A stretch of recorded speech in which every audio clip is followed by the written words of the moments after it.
ayan, maraming salamat again mga ka-farm boys sa always po na panonood po ninyo. So ngayon, andito na naman po tayo sa ating munting farm. But bago po tayo magsimula sa ating bali pag-uusapan po natin ngayon, maraming salamat nga pala sa nag-sponsor po ng t-shirt. Ayan, Zabong Apparel, pinadalhan po tayo ng dalawa.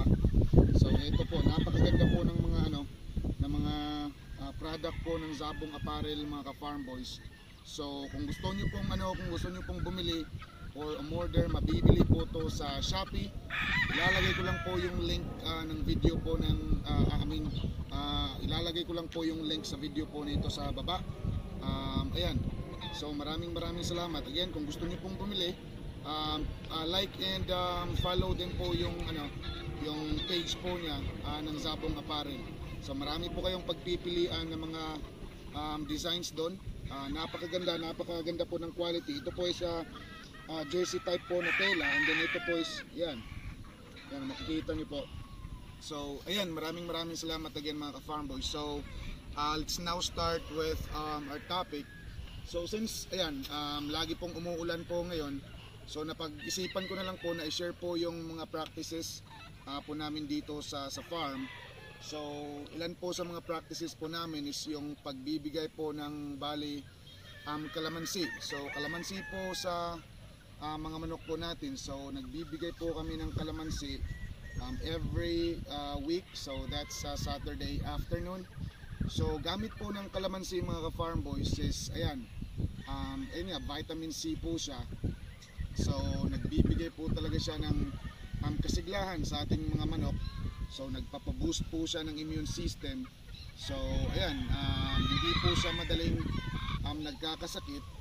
So lalong-lalo na po sa mga age cut po natin, and then sa mga hens. So naging matitibay po sila pagdating po sa pabagong panahon. So meron po tayong mga gamot na nabibili po sa mga iba't ibang aggregate supplies po natin, pero gumagamit din po tayo ng kumbaga organic. So yung galing po talaga sa kalikasan. So especially pagdating sa sipon, so hindi po sila madaling natatamaan ng sipon. And then also mga ka-farm boys, so yung sakit na tinatawag po natin na sapula. So yun pong sapula is excess fats po yan. So nakikita niyo po yan sa mga mostly age cut, and then yung mga hens na hindi na po natin ginagamit. So bali yung nakatambay po ng mga hens.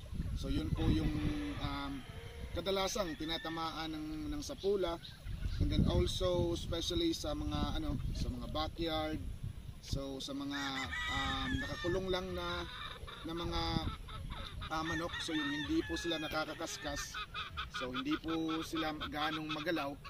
So yun po yung tinatamaan ng sapula. So dito po sa atin, yung lagi pong tinatamaan, sa napansin ko lang po dito, ayun nga yung hens. And then kaya nga po yung hens is pinapakawalan po natin pagka after na po na gamitin.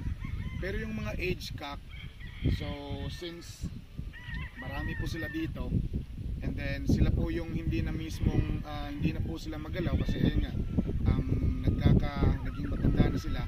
So bumababa po yung immune system po nila. So yung kalamansi po is yun po yung nagpapaboost again ng immune system po nila. So bali natatanggal naman po yung yung sapula. Bali of course nakukuha po yan mismo sa overfeeding, and then bumababa yung immune system.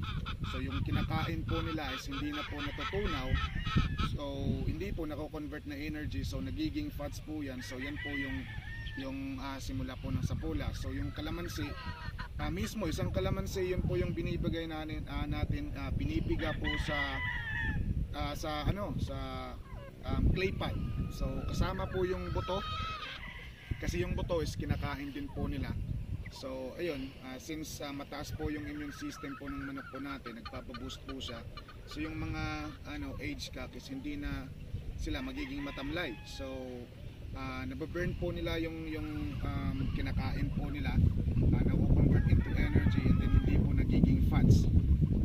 Pero mga ka-farm boys, pagka pagka meron po talagang sapula, so nabibigyan naman po natin ng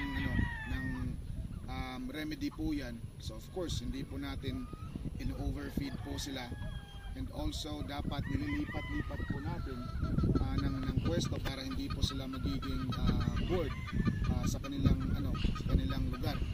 And yun po yung nakikita ko po na dahilan po yung boredom po ng mga manok po natin, kasi hindi na po sila nalilipat ng pwesto, and then hindi na po sila gumagalaw, tapos kain lang sila ng kain.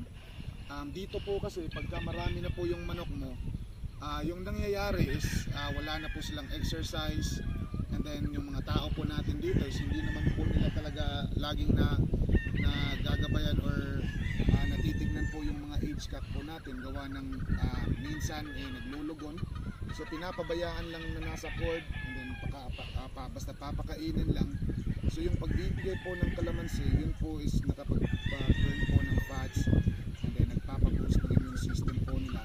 So hindi na po tayo nagpapa-exercise po sa mga age cap po natin. Pinapabayaan na lang po natin sila na maglugon at makapagpahinga. And then anyways, gamit po ng kalamansi, mas maganda po yung tubo po, again, ng balahibo po nila, kasi again, vitamin C, and then ayan. So marami po yung benefits po ng kalamansi. And so ayan mga ka-farmers, so sana meron po kayong natutunan sa topic po natin ngayon. And kung gusto niyo pong gayahin, try nyo lang po. Guaranteed effective po siya sa mga manok po natin. Yan, so hanggang dito na lang po mga ka-farm boys. And also before we end up this video, kung bago pa lang po kayo sa channel, feel free to hit like, subscribe, and click the notification bell para ma-update po kayo sa mga next videos na gagawin po natin. And also shoutout po kay Buren. Ayan, maraming salamat po idol sa walang sawang suporta and always na panonood po sa channel po natin. Again, God bless po sa ating lahat, and then stay home. Maraming salamat mga ka-farm.